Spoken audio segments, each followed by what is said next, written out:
আজকে ক্লাস 5 এর পঞ্চম শ্রেণীর যে আমাদের পরিবেশ, সেই আমাদের পরিবেশের দ্বিতীয় টার্মের সিলেবাস থেকে আমরা আলোচনা করব ভৌত পরিবেশ সম্পর্কে। তো এই ভৌত পরিবেশের অনেকগুলো পার্ট আছে। তার মধ্যে আজকে আমরা মাটি নিয়ে যে পার্টগুলো আছে সেই পার্টগুলো নিয়েই মূলত আলোচনা করব। মাটির তলার মাটি, তারপর হচ্ছে মাটি দেখা, মাটি দিয়ে পাকা বাড়ি, মাটি ও জলের বোঝাপড়া, এই কটা জিনিস নিয়ে আমরা আজকে আলোচনা করব মূলত মাটি নিয়ে। তো প্রথমেই আমরা জেনে নিই যে তাহলে মাটি কাকে বলে। মাটি তোমরা জানো যে আমরা এই যে পৃথিবীর উপরিভাগে যে কাদা বা এরকম জাতীয় তাকে আমরা মাটি বলি। তা আসলে মাটিটা বলে কাকে না, এই পৃথিবীর উপরে যে সূক্ষ্ম বালিকণা, তারপর হচ্ছে পাথরের চূর্ণ, কাদার কণা বা জৈব পদার্থ, এই সমস্ত মিশে যে নরম আস্তরণ তৈরি করে তাকে বলে মাটি। আর এই মাটির উপরে কি হয় না, মাটিতে গাছ হয়, ধরো উদ্ভিদ বেড়ে ওঠে, প্রাণীরাও মাটির উপর বাস করে।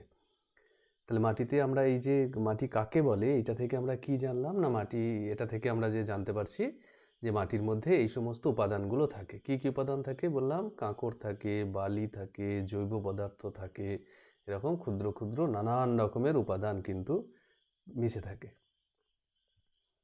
তো এই মাটিগুলোকে যদি বৈশিষ্ট্য অনুসারে আমরা ভাগ করি তাহলে তিনটে তার নাম পায়।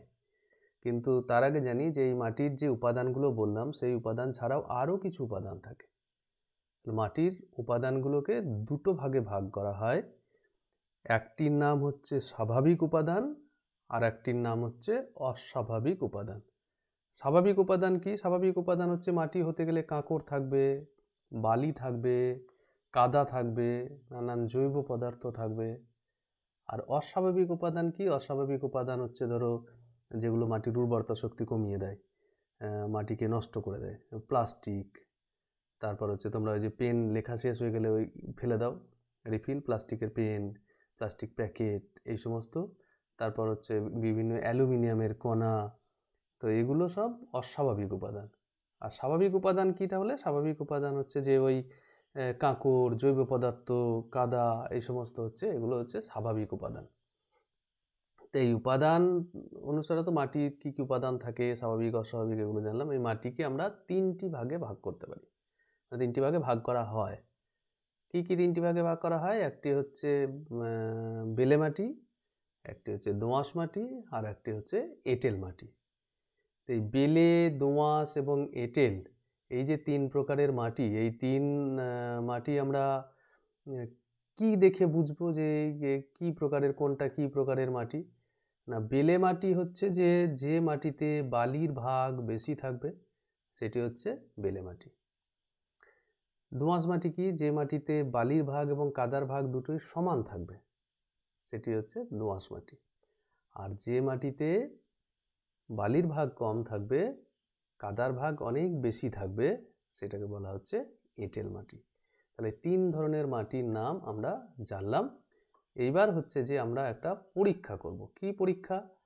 না, এই ধরো তোমার কাছে যদি কোনো মাটি থাকে, শুকনো মাটি তোমাদের বাড়িতে থাকবে, তো সেই শুকনো মাটি কি করবে না, একটি গ্লাসের মধ্যে সেই মাটিটাকে ঢালবে। এই যেমন দেখানো আছে, গ্লাসের মধ্যে মাটিটাকে গুলবে। তারপর তোমাদের কাজ হচ্ছে যে মাটিটা গোলার পরে, ঘন্টা কয়েক পরে দেখো গ্লাসে, তোমাকে মাটিটা গোলার পর থেকে তোমাকে পর্যবেক্ষণ করতে হবে যে কি কি হচ্ছে মাটিটা গোলার পরে। মাটিটা গোলার পরে দেখবে যে প্রথমে বুদবুদ করছে, মানে বুদবুদ উঠছে জলের উপরে। তারপরে দেখবে নিচে কিছুটা অংশ আগে পড়ে গেছে, তারপর উপরের যে অংশ সেখানে দেখবে কিছু চায়ের পাতার মতো কিছু ভাসছে। এটার অর্থ কি? এটার অর্থ হচ্ছে যে যেগুলো ভারী উপাদান, সেই ভারী উপাদানগুলো যে তোমার হয়, ভারী উপাদানগুলো নিচে পড়ে যায়। আর যেগুলো হালকা উপাদান, সেই হালকা উপাদানগুলো কি হয় না, হালকা যত হালকা হবে সেটা তত উপরে ভেসে থাকবে। তাহলে এখানে দেখো একটি এমনি রেডিমেড দেখানো হয়েছে যে মাটিটি গোলার পরে কি হলো না, জলটি প্রথমে ঘোলা হয়ে গেল, তারপরে মাটিতে মিশে থাকা যে শুকনো পাতা, ঘাস, খড়ের টুকরো, সেগুলো জলের উপর ভেসে থাকলো। তারপর মাটির ভারী কণাগুলো জলের নিচে থিতিয়ে পড়লো, মানে থিতিয়ে পড়াটা আগে হবে, ভারী কণাগুলো আগে পড়ে যাবে। ঘণ্টাখানিক পরে জলের ঘোলা ভাব কেটে গেল, গ্লাসের নিচে থিতিয়ে পড়ে জমা হলো ওই কাঁকড়, বালি এই সমস্তগুলো। আর মাটিতে অপেক্ষাকৃত যে বড় কণা সেগুলো সবার নিচে জমা হলো। তাহলে আমরা প্রথমেই আজকে মাটি নিয়ে যে টপিকটি আমরা শুরু করেছিলাম, সেই টপিকটি আমাদের কি ছিল? সেই টপিকটি ছিল মাটির তলার মাটি। মানে আমরা তো উপরে যে পৃথিবীর যে মাটিটা দেখতে পাচ্ছি তার তলায় যে মাটি আছে সেই মাটিটা আসলে কীরকম মাটি? আমাদের পৃথিবীর উপরে যে মাটি আছে সেই তলার মাটি একই হবে? না এই গ্লাসের পরীক্ষা থেকে তোমরা বুঝে গেলে কি বুঝলে? না যত নিচে যাবে তত হচ্ছে কাঁকড়, বালি, পাথর মানে এই নুড়ি জাতীয় জিনিস বেশি থাকবে। আর যত উপরে থাকবে, উপরে কী হবে? হালকা উপাদানগুলো থাকবে। তাহলে হালকা উপাদান মানে উপরের মাটি নরম হবে আর ভিতরের মাটি শক্ত হবে। তাহলে এটাই হচ্ছে এই পরীক্ষার মূল উদ্দেশ্য। এই পরীক্ষা থেকে তোমরা বুঝে গেলে যে মাটির ভিতরে মানে আমরা উপরে যে পৃথিবীর উপরিতলে যে মাটি দেখছি তার তলার মাটি কী রকমের। এবার হচ্ছে আমরা দ্বিতীয় টপিকে যাব। দ্বিতীয় টপিকে দেখো মাটি দেখা। তোমরা একটু বইটাও খুলে নেবে সাথে সাথে, এটা 20 পেজে আছে। মাটি দেখা। মাটি দেখা কি না, মাটি দেখা হচ্ছে যে আমরা যে মাটি সেটাকে পরীক্ষা করব। পরীক্ষা করে আমরা দেখব যে সেখানে কি আছে, মানে কি আছে, কি ঘটলো। ওই যে পরীক্ষাটা আমরা করলাম না, তো এখানেও একটি পরীক্ষার কথা আছে। দেখো এই পরীক্ষাটা আমি একটুখানি বড় করে দেখাই, তাহলে বুঝতে পারবে। এখানে একটি হচ্ছে যে পরীক্ষা করে লেখো। কি পরীক্ষা না, এই যে জলে নানা জিনিস, মানে পরীক্ষা করে লিখবে জিনিসের নাম, তারপর কি ঘটলো, কেন এমন ঘটলো। তোমরা কিন্তু নিজেরা এটা বাড়িতে পরীক্ষা করবে, করে খাতাতে এই ছকটি করার চেষ্টা করবে যে মাটিটা গোলার পরে কি হয়েছে, কখন কি ঘটলো, হ্যাঁ, তারপর কেন এমন ঘটনা ঘটলো সেইটা।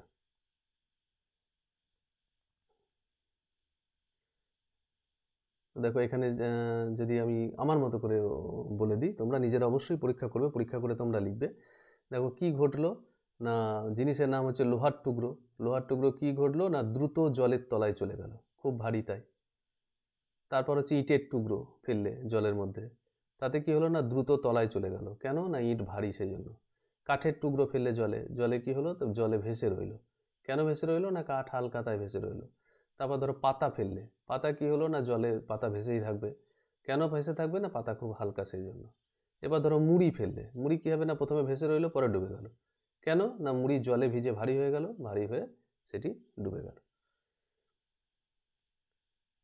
এটা ছিল মাটি দেখা। মাটি দেখাতে আরও একটি তোমাদের টাস্ক আছে মাটি দেখায়।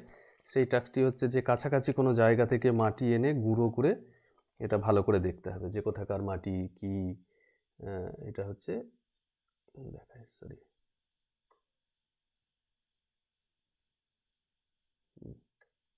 দেখো এটা কাছাকাছি কোনো জায়গা থেকে মাটি এনে গুঁড়ো করে ভালো করে দেখো। তো এটা 20 নম্বর পেজে আছে। প্রথমে তুমি লিখবে কোথাকার মাটি। কোথাকার মাটি লিখবে যে তোমার বাড়ির সংলগ্ন মাটি কোথাও, বা উঠোনের মাটি, ছাদের মাটি, টবের মাটি, যেখানে যে পাবে সেখানে লিখবে। তারপর হচ্ছে কি দিয়ে দেখেছো তুমি ওই মাটিটাকে, না খালি চোখে দেখেছো না আতশ কাঁচ দিয়ে দেখেছো। আতশ কাঁচের কাজ কি? আতশ কাঁচ হচ্ছে যে তুমি যেটাকে ছোট দেখছো খালি চোখে, সেই ছোট জিনিসটা কিন্তু ওই আতশ কাঁচ দিয়ে দেখলে অনেক বড় দেখাবে। এটা হচ্ছে আতশ কাঁচ দিয়ে দেখার একটি সুবিধা। আর কি দেখেছো সেই মাটিতে? সেই মাটিতে তুমি কাঁকড় দেখেছো, বালি দেখেছো, মিহি কাদা দেখেছো, মাটির কণা দেখেছো। এটা আমি বললাম, কিন্তু তোমরা মাটিটাকে নিজেরা পর্যবেক্ষণ করবে, করে দেখবে যে কি কি দেখেছো। এর বাইরেও তোমাদের দৃষ্টিতে আরও কিছু ধরা পড়তে পারে, সেগুলোকে লিখবে খাতায়। তারপর সেগুলি কোথায় পাওয়া যায়, মানে এগুলো তো রাস্তার ধারে কাঁকড়, যেগুলো রাস্তার ধারের মাটি হয়তো কাঁকড় দেখেছো। তারপর সমুদ্রের তীরে সেখানে বালি, পুকুরের পাড়ে সেখানে মিহি কাদা দেখেছো, তারপর চাষের জমিতে সেখানে মাটির কণা দেখেছো। আর দানাগুলির আকার কেমন না, কাঁকড়ের দানাগুলি বড় বড় দানা হয়, বালি হচ্ছে আর একটু ছোট ছোট কণা হয়। তারপর মিহি যে কাদা পুকুরের পাড়ে সেটা খুব সূক্ষ্ম সূক্ষ্ম কণা হয়। আর মাটির কণা চাষের জমিতে যেটা, সেটা খালি চোখে আলাদা করে প্রায় বোঝা যায় না, মানে এত মোলায়েম হয় মাটিটা, উর্বরা মাটি তো সেই জন্য খুব ওটা মোলায়েম আকারের হয়। তো এরপর আমরা পরের টপিকে চলে যাব। পরের টপিক অর্থাৎ মাটি দিয়ে পাকা বাড়ি। মাটি দিয়ে পাকা বাড়ি, এটা কখনো শুনেছো যে মাটি দিয়ে পাকা বাড়ি? পাকা বাড়ি কী করে হয় না, পাকা বাড়ি হচ্ছে ইট দিয়ে হয়, সিমেন্ট দিয়ে হয়, তো ইট যখন একটা সময় ছিল যখন ইট ছিল কিন্তু সিমেন্ট ছিল না, তখন কীভাবে পাকা বাড়ি তৈরি হতো না, ওই সিমেন্টের জায়গাতে ওখানে এঁটেল মাটি দেওয়া হতো। তো মনে হচ্ছে তোমাদের হয়তো যে ওই ইটের মধ্যে মাটি দিলে সে বাড়ি তো ভেঙে পড়ে যাবে, কিন্তু না, ভেঙে পড়তো না। অনেক বাড়ি সিমেন্ট আবিষ্কারের আগে বা হচ্ছে এখনও গ্রামের দিকে অনেক বাড়ি তৈরি হয় এরকম, ওই এঁটেল মাটিকে খুব ভালোভাবে মাখা হয়, সেখানে বড় বড় যে দানাগুলো আছে কাঁকড়ের দানা, সেই দানাগুলোকে আলাদা করা হয়, আলাদা করে ওই ইটের গাঁথনির মধ্যে দিয়ে সেটা করা হয়, তোমার বাড়ি তৈরি হয়। তো এইভাবে কিন্তু এই মাটি দিয়ে পাকা বাড়িও তৈরি করা হয়। তো এখানে আমাদের মাটি দিয়ে পাকা বাড়ি, তারপরে যে টাস্ক আছে মাটি দিয়ে পাকা বাড়ি, এখানে যে টাস্কটি আছে সেই টাস্কটি হচ্ছে যে তোমার বাড়ির কাছাকাছি জায়গা শুকনো মাটি নিয়ে একটি পরীক্ষা আছে। তোমার বাড়ির কাছাকাছি একটি শুকনো মাটি নিয়ে পরীক্ষা আছে, সেই পরীক্ষাটা আমাদের করতে হবে। এই যে এটা, তোমার বাড়ির কাছাকাছি শুকনো মাটি নাও, মাটি নিয়ে পরীক্ষা করে মাটির যে উপাদান সেই উপাদান বিষয়ে লেখো। দেখো, প্রথমে তোমার ঠিকানা কি, তুমি তোমার নিজের ঠিকানা লিখবে। তারপর হচ্ছে কিভাবে তুমি মাটিটাকে গুঁড়ো করেছো, মানে তুমি যে শুকনো মাটি নিয়েছো সেই মাটিটাকে কিভাবে গুঁড়ো করেছো, হাতুড়ি দিয়ে ভেঙেছো কি কাঠ দিয়ে ভেঙেছো, যে যা দিয়ে মনে হবে সে ভেঙেছো সেটা লিখবে যে কি দিয়ে গুঁড়ো করেছো। তারপর হচ্ছে গুঁড়ো করার পরে সেই মাটিতে কি কি উপাদান দেখেছো। সে মাটিতে আমি বলেছি প্রথমেই যে মাটির দুটি উপাদান হয়, একটা হচ্ছে স্বাভাবিক উপাদান, একটি অস্বাভাবিক উপাদান। তো স্বাভাবিক উপাদানগুলোর মধ্যে দেখো কি কি তুমি দেখতে পেয়েছো, মানে আমি যেগুলো দেখতে পেয়েছি সেগুলো বলছি, যে কাদা কণা, বালি, কাঁকড়, মাছের কাঁটা, ডিমের খোসা ভাঙা, গাছের শুকনো পাতা, শিকড়, তারপর হচ্ছে মরা শুকনো কেঁচো, আরশোলার পা। আর অস্বাভাবিক উপাদান কি, অস্বাভাবিক উপাদান হচ্ছে পলিথিনের টুকরো, ইট, পাথরের কুচি, ভাঙা পেরেক, পেন্সিল, রিফিল, চকোলেটের মোড়ক, এই সমস্ত। তো এগুলো আসলে তোমাদের বইতে যে গল্প আকারে দেওয়া আছে সেই গল্প আকারে ওখানে বলেছে যে এইগুলো দেখেছি। তো কিভাবে দেখেছে, তো বলেছে আতশ কাঁচ দিয়ে এগুলো সব দেখেছি। তো তোমরাও চেষ্টা করবে যে কিভাবে এগুলো দেখা যায়, মানে তোমরা কি কি দেখতে পাচ্ছ, তোমরা দেখার পরে সেগুলোকেও এখানে লেখার চেষ্টা করবে খাতায় এইভাবে। এতে করে হবে কি, যে এই যে জিনিসটা পড়ছো সেই পড়ার সাথে সাথে যদি তোমরা হাতে কলমে এই কাজটাকে করতে পারো, তাহলে দেখবে যে এটার প্রতি আগ্রহ অনেক বেশি বেড়ে যাচ্ছে। আর সব সময়ে যা কিছু জানবে সেই জানাটাকে সবসময় কেন দিয়ে প্রশ্ন করবে, এটা কেন, ওইটা কেন, কেন মাটিতে এইটা আছে, কেন মাটিতে ওইটা নেই। শুধু মাটি নয়, যে কোনো কিছু পড়াশোনার ক্ষেত্রে মানে সবসময় কেন দিয়ে প্রশ্ন করবে। এ বিষয়ে একটি খুব ছোট গল্প আছে, তোমাদের বলি সেই গল্পটি হচ্ছে যে একটি বাড়িতে, ধরো তোমাদের বাড়িতেও অনেক সময় হয়, ধরো রুটি তৈরি করছে তোমার মা। তো একটি বাচ্চা ছেলে, সে বাড়িতে পড়াশোনা করছে, তার মা রুটি তৈরি করছে, হঠাৎ সে রুটির তাওয়াতে এক ফোঁটা জল পড়ে গেছে। তো জল পড়ার পরে তারপর সেখানে ছ্যাঁক করে একটা আওয়াজ হয়েছে, ছেলেটি ছুটে চলে এসছে মায়ের কাছে, মা কি ব্যাপার, ছ্যাঁক করে আওয়াজ হলো কেন? বললো ও একটু জল পড়ে গেছে। বললো জল পড়ে গেছে বলে ছ্যাঁক করে আওয়াজ হয়েছে কেন? বললো ও তাওয়াতে, গরম তাওয়ায় জল পড়লে ছ্যাঁক করে আওয়াজ হয়। ছেলেটির কিন্তু মনটি ভরল না, সে উত্তরটি পেল না। সে কী করলো, তারপরের দিন আবার স্কুলে গিয়ে স্যারকে জিজ্ঞাসা করলো, বিজ্ঞানের স্যারকে জিজ্ঞাসা করলো, স্যার আচ্ছা গরম তাওয়ায় জল পড়লে শব্দ হয় কেন? স্যার তাকে বললেন, কেন শব্দ হয়? ওটা হচ্ছে আসলে শক্তি রূপান্তর, মানে শব্দ শক্তিতে রূপান্তর ঘটছে, সেই জন্য হয়েছে। তারপর ছেলেটি বললো, আচ্ছা ঠিক আছে, উত্তরটা পেলাম, শব্দ শক্তিতে রূপান্তর হয়েছে বলে শব্দ হয়েছে, কিন্তু স্যার শব্দ তো নানান রকমের হয়, প্যাঁ পো ভো ভা পিক প্যাঁক টুক ঠাক, এরকম তো নানান রকমের শব্দ হয়, কিন্তু ছ্যাক করে শব্দটি কেন হলো? এই যে প্রশ্ন, মানে একের পর প্রশ্নের পিঠে প্রশ্ন, এই যত প্রশ্ন করতে পারবে কোনো কিছু নিয়ে, যত গভীরে ভাবতে পারবে, যত হাতে কলমে করতে পারবে, তত হচ্ছে সেই বিষয় সম্পর্কে আরও অনেক গভীরে যেতে পারবে। তো এর পরের টপিক তোমাদের যেটা আছে, মাটি ও জলের বোঝাপড়া। এটা হচ্ছে লাস্ট, মাটি ও জলের বোঝাপড়া, মাটির সাথে জলের কি সম্পর্ক আছে, তো সেইটা আমরা দেখব। মাটি ও জলের বোঝাপড়া।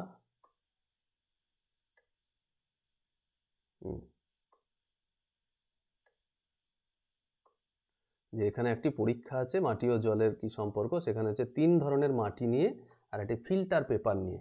ফিল্টার পেপারটা জোগাড় করবে, জোগাড় করে সেখানে 3 ধরনের মাটি, মানে বেলে মাটি, এঁটেল মাটি আর দোআঁশ মাটি, সেই 3 ধরনের মাটি নিয়ে তারপর এই যে গ্লাস যেমন দেখছো, এই গ্লাসের উপরে ওই ফিল্টারের মধ্যে, ফিল্টার পেপারটার মধ্যে মাটিটা নেবে, দিয়ে মাটি নিয়ে ওখানে জল ঢালবে মাটির উপরে।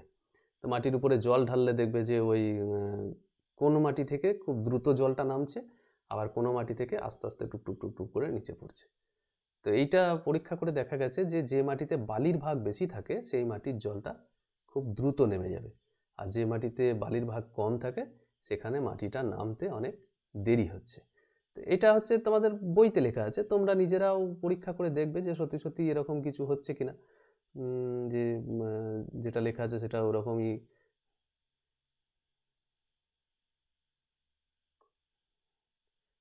সরি, ছবিটা উল্টে গেছে। তো এরকম তোমরা 3টে যে গ্লাস দেখছো, এই 3টি গ্লাসে দেখবে বেলে, এঁটেল আর দোআঁশ এরকমের 3টি ফিল্টার পেপার নিয়ে ওখানে জলটা ঢালবে। তারপর দেখবে সেখানে এঁটেল মাটি যেটা থাকবে, সেই এঁটেল মাটিতে জল নামতে, মানে গ্লাসের নিচে নামতে অনেক দেরি হচ্ছে, আর দোআঁশ মাটি যেটা, সেটা এঁটেল মাটির থেকে কম সময় লাগছে। আর বেলে মাটি যেটা, বালির ভাগ যেটাই বেশি আছে, সেটা কিন্তু দ্রুত দেখবে জল ঢালার সাথে সাথেই মোটামুটি অনেকটা জল, মানে ওই দোআঁশ মাটি আর এঁটেল মাটির থেকে সেটি গ্লাসের নিচে নেমে যাচ্ছে। তো এ থেকে যে জল কিভাবে নামে, মানে জলের সাথে মাটির যে সম্পর্ক, সেই সম্পর্কটা তোমরা বোঝার চেষ্টা করবে। তো এখানেও একটি ছক আছে, সেই ছকটি হচ্ছে এই যে ছকটি দেখানো হচ্ছে, ছকটি একটু উল্টে গেছে, দেখি সোজা করা যায় কিনা।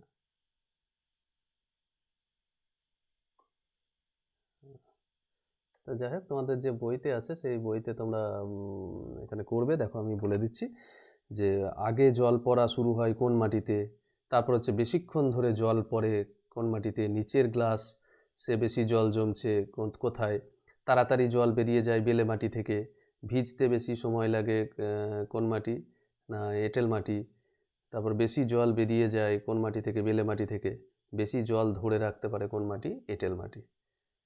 তো তারপর তোমরা যে পরীক্ষা করছো সেই পরীক্ষাটিকে এরকম ছবি আঁকবে, ওই গ্লাসের তোমাদের যে ছবি, গ্লাস, জল ঢালার ছবি, মাটির ছবি, ঠিক আছে, মাটি সহ গ্লাস, ফিল্টার পেপার আর ওই জল ঢালছো সেরকম ছবি খাতায় আঁকবে। আর ছবি আঁকার থেকেও সবথেকে গুরুত্বপূর্ণ হচ্ছে যে তোমরা ওই কাজটিকে নিজে হাতে কলমে করবে। হাতে কলমে করলে কিন্তু বিষয়টি সম্পর্কে আরও অনেক বেশি জানতে পারবে, আর হচ্ছে যে কী হবে না, এটা সম্পর্কে অনেক আগ্রহ জন্মাবে। তাহলে তোমাদের এইটাকে গুরুত্ব দিতে হবে যে বিষয়টির প্রতি আগ্রহ জন্মানো। তাহলে আজকে ক্লাস থেকে তোমরা যা যা শিখলে, মাটি বলতে কী বোঝায়, মাটিতে কি কি উপাদান থাকে, মাটি কত প্রকার, কি কি, মাটির উপরের মাটি কেমন, তলার মাটি কেমন, কেন উপরের মাটি নরম হয়, তলার মাটি কেন কাঁকড় দানা বেশি থাকে, মাটি দিয়ে কি পাকা বাড়ি নির্মাণ করা আদৌ সম্ভব, মাটির সাথে জলের কি সম্পর্ক, মানে কোন মাটি কতটা জল ধরে রাখতে পারে, এই বিষয়গুলি টোটালি আজকে কিন্তু তোমাদের এই ক্লাসের মধ্যে জানা হলো। তাহলে ভৌত পরিবেশে মাটি সম্পর্কিত যা কিছু সেটা তোমাদের হয়ে গেল। এরপরে ভৌত পরিবেশের যে টপিক আছে সেটি হচ্ছে উপকার, অপকার, যত্ন ও পুষ্টি। এখান থেকে তোমাদের পরের দিনের এই অংশটা আমরা এই ক্লাসে নেওয়া হবে। মানে আজকে ভৌত পরিবেশের ক্লাস এটুকুই ছিল।